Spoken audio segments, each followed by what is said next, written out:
नमस्कार विद्यार्थियों। आज हम कक्षा 8 की जो पाठ्य पुस्तक है हमारा राजस्थान अध्ययन, उसका अध्याय 4 प्रारंभ करने वाले हैं, जिसका नाम है जनसंख्या। आप हमारे वीडियो को लाइक, शेयर और सब्सक्राइब जरूर कीजिएगा। आज हम जनसंख्या के बारे में पढ़ने वाले हैं। प्रत्येक राज्य का उद्देश्य है निरंतर विकास के मार्ग पर अग्रसर रहना। राज्य के विकास के लिए कई कारक उत्तरदायी होते हैं। इन्हीं कारकों में से एक है उस राज्य में रहने वाली जनसंख्या या आबादी। राज्य की जनसंख्या ही उसके समग्र विकास को संभव बनाती है। लोग अपनी शारीरिक मानसिक क्षमता के अनुसार प्रकृति ये जनसंख्या के बारे में दे रखा है इतना,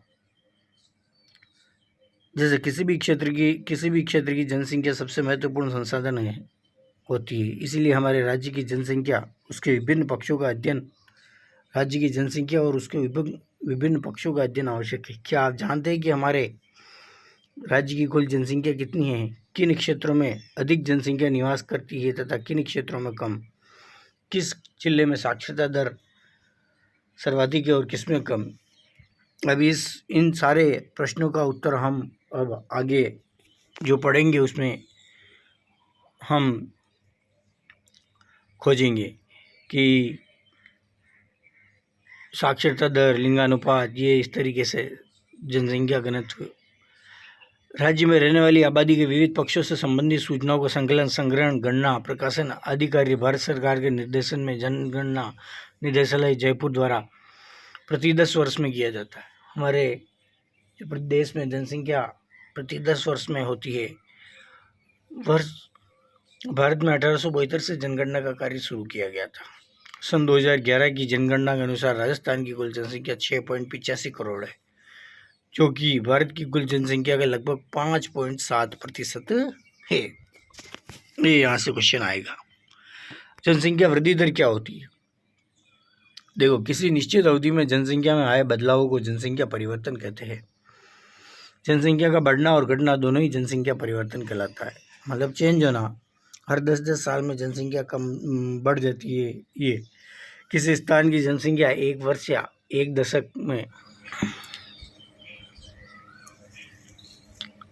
पिछले वर्ष या दशक से कम हो जाए तो इसे ऋणात्मक वृद्धि कहते हैं, और यदि बढ़ जाए तो उसे धनात्मक वृद्धि कहा जाता है।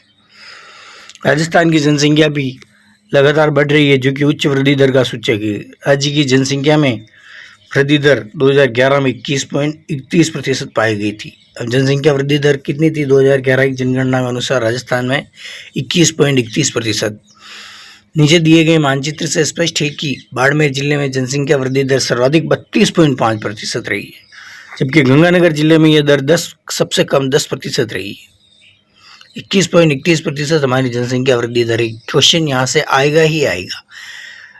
जिन भी प्रतियोगी परीक्षाओं में जनसंख्या टॉपिक है, यहाँ से क्वेश्चन आने की संभावना प्रबल रहती है कि राजस्थान की जनसंख्या वृद्धि दर कितनी है? 21.31%।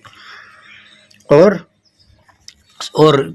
किस जिले की जनसंख्या वृद्धि दर सर्वाधिक है? तो वो आपको बताना है। 32.5% है, जो कि बाड़मेर की, और गंगानगर जिले की सबसे कम है 10%। ये जनसंख्या के बारे में दिया हुआ है।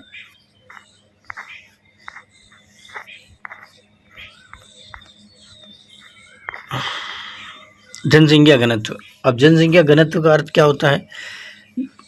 जनसंख्या घनत्व एक मापक है जो कि किसी स्थान की जनसंख्या व उसके क्षेत्रफल में संबंध बताता है। अर्थात एक क्षेत्रफल सामान्यतः प्रति वर्ग किलोमीटर पर निवास करने वाले लोगों की संख्या बताता है। राजस्थान में जनसंख्या का घनत्व 200 व्यक्ति प्रति वर्ग किलोमीटर, मतलब कि प्रति वर्ग में 200 लोग निवास करते हैं, एक औसत।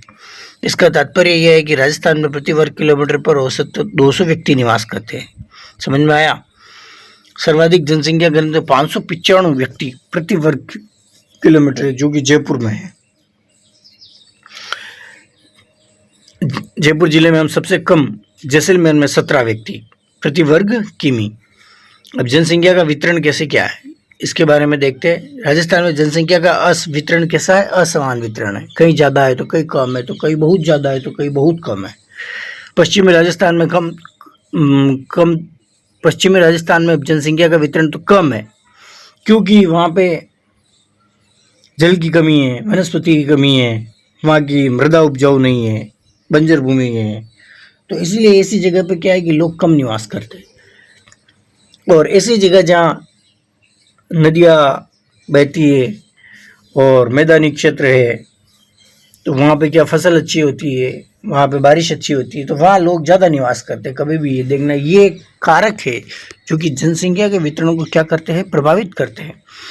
पश्चिमी राजस्थान में कम तो उत्तरी पूर्वी राजस्थान में जनसंख्या अधिक है। राज्य की कुल जनसंख्या का 10% भाग केवल जयपुर में निवास जिले में नहीं है। अब जितनी राजस्थान की जनसंख्या है तो उसका सिर्फ 10% भाग ही है ना। अब देख लो, अकेले जयपुर में रहता है। तो वहीं जैसलमेर में राज्य की 1% से भी कम जनसंख्या निवास करती है। पश्चिमी मरुस्थलीय प्रदेश में राज्य के लगभग 61% भूभाग पर लगभग 40% जनसंख्या निवास करती है। यहाँ जनसंख्या घनत्व तो सबसे कम 130 व्यक्ति प्रति वर्ग किमी है। जयपुर, अलवर, भरतपुर, दौसा,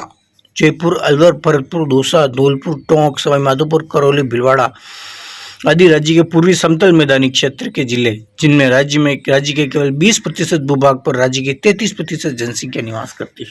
पूर्वी भाग की बात कर रहा है। यहाँ का जनसंख्या घनत्व 332 व्यक्ति प्रति वर्ग किलोमीटर है, जो कि राज्य में सर्वाधिक है। ये पूर्वी प्रदेश की बात कर रहा है, हमारा राजस्थान का जो पूर्वी क्षेत्र है ना। अरावली के पर्वतीय भाग तथा दक्षिण पूर्वी पठारी प्रदेश में राज्य का मध्यम जनघनत्व पाया जाता है, ना तो ज़्यादा ना ही कम, मध्यम।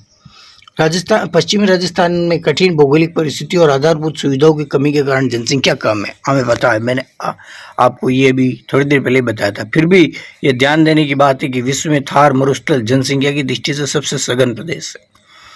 इतनी जनसंख्या, मतलब विश्व में इतने सारे मरुस्थल है, लेकिन जितनी जनसंख्या थार डेजर्ट में रहती है ना, थार मरुस्थल में रहती है, उतनी जनसंख्या विश्व के किसी भी मरुस्थल में निवास नहीं करती है। इसीलिए कहा जाता है कि थार का मरुस्थल राजस्थान में ऐसा क्षेत्र है कि जहाँ रेगिस्तान में भी जनसंख्या है ना सर्वाधिक है, सबसे सघन प्रदेश है। मैदानी भाग में कृषि के अनुकूल परिस्थितियों जैसे समतल मैदान, पानी की उपलब्धता, देश की राजधानी दिल्ली से समीपता, उद्योग, वाणिज्य, परिवहन की आधारभूत सुविधाओं के कारण विकास अधिक होने से जनसंख्या भी अधिक निवास करती है। मैदानी क्षेत्र की बात कर रहा है। अब लिंगानुपात क्या होता है? Gender ratio, sex ratio.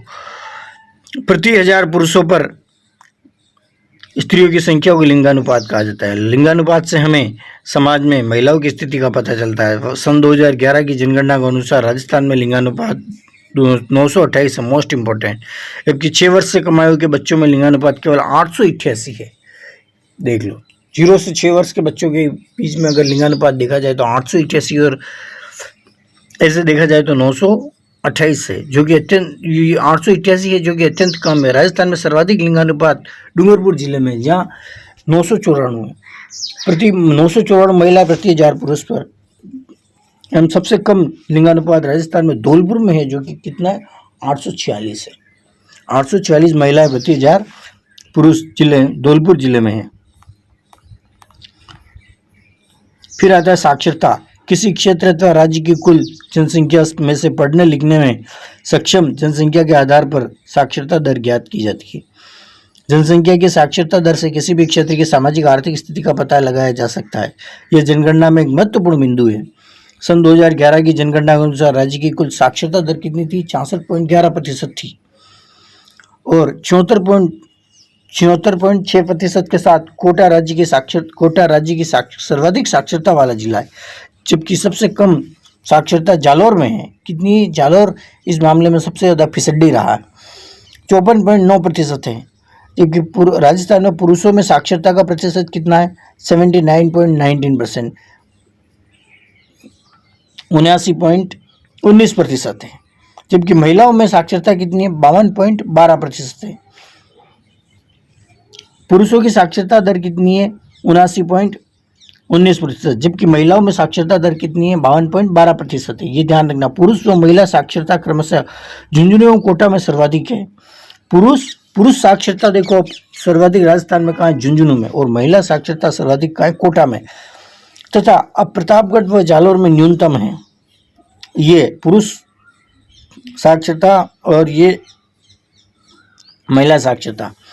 पुरुष प्रतापगढ़, महिला जालौर में ये न्यूनतम है। राज्य सरकार शिक्षा के सार्वजनिकरण के लिए अनेक योजनाएं लागू कर इस क्षेत्र में निरंतर प्रयास कर रही है कि यहाँ की साक्षरता दर भी बढ़े।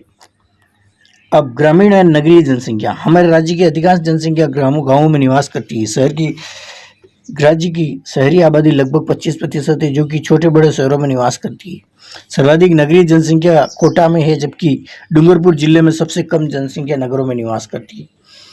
ध्यान रखना, सर्वाधिक नगरीय जनसंख्या कहाँ निवास करती है? कोटा में। और डूंगरपुर जिले में सबसे कम नगरीय जनसंख्या निवास करती है। वर्तमान राज्य में नगरीय जनसंख्या लगातार बढ़ रही है। लोग शहरों की और गाँव को छोड़ करके शहरों की ओर पलायन कर रहे हैं। अनुसूचित जनजातियाँ। राजस्थान में अनेक जनजातियाँ आपने को पता है, तो ये कहाँ रहती है? गाँवों, पहाड़ों, पठारों, जंगलों में निवास करती है। और ये लोग क्या करते हैं? अधिकांश ये लोग जो अपनी आजीविका का सोर्स है, वो स्रोत है, वो खेती, मजदूरी, जंगल के उत्पाद को एकत्रित करके उनको बेचना, इस तरीके से जीवन व्यतीत करना। 2011 की अनुसार राज्य की लगभग 13.5% जनसंख्या अनुसूचित जनजातियों की, 13.5। राजस्थान में जनजातीय आबादी सिरोही, उदयपुर, डूंगरपुर, प्रतापगढ़, बांसवाड़ा जिलों में बहुत आए थे। दक्षिण राजस्थान की बात कर रहा है। राजस्थान के अन्य जिले जैसे बारां, सवाई माधोपुर, करौली, टोंक, दौसा, जयपुर जिलों में भी जनजातियां प्रमुख रूप से निवास करती है। राज्य की जनजातियों में कौन कौन आते हैं? देखो, भील, मीणा, डामोर, सासी, गरासिया, सहरिया। राजस्थान में सर्वाधिक जनसंख्या मीणा जनजाति की 2011 के अनुसार। मीणा जनजाति मुख्यतः जयपुर, दौसा, सवाई माधोपुर, करौली, अलवर, उदयपुर, कोटा, बूंदी जिलों में निवास करती है। भील राजस्थान की एक प्राचीन जनजाति है, जो कि मुख्यतः बांसवाड़ा, डूंगरपुर, प्रतापगढ़, सिरोही जिलों में निवास करती है। भील, ये ध्यान रखना। और डामोर जनजाति डूंगरपुर जिले के सिमलवाड़ा तहसील में मिलती है। गरासिया सिरोही जिले में के आबू रोड और पिंडवाड़ा तहसीलों में मिलेंगे आपको। और डूंगरपुर, उदयपुर एवं पाली जिलों की सीमा पर भी गरासिया निवास करते हैं। गरासिया जनजाति निवास करती है। सासी जनजाति भरतपुर में पाई जाती है। सहरिया राजस्थान की एकमात्र जनजाति जिसे भारत सरकार ने आदिम जनजाति समूह की सूची में शामिल किया है। राजस्थान के 12 जिले के शाहबाद एवं किशनगंज तहसीलों में सहरिया जनजाति सर्वाधिक है। ये यहाँ से क्वेश्चन आता है। ये चैप्टर भी आज हमारा पूरा हो गया। राजस्थान में लिंगानुपात, न्यूनतम लिंगानुपात किस जिले में है? ये धौलपुर में। राजस्थान के किस भौगोलिक क्षेत्र में जनघनत्व सबसे कम पाया जाता है? तो ये मरुस्थल प्रदेश में। आज के लिए बस इतना ही। अगली क्लास में हम अध्याय 5 उद्योग प्रारंभ करेंगे। Thank you very much. जय हिंद।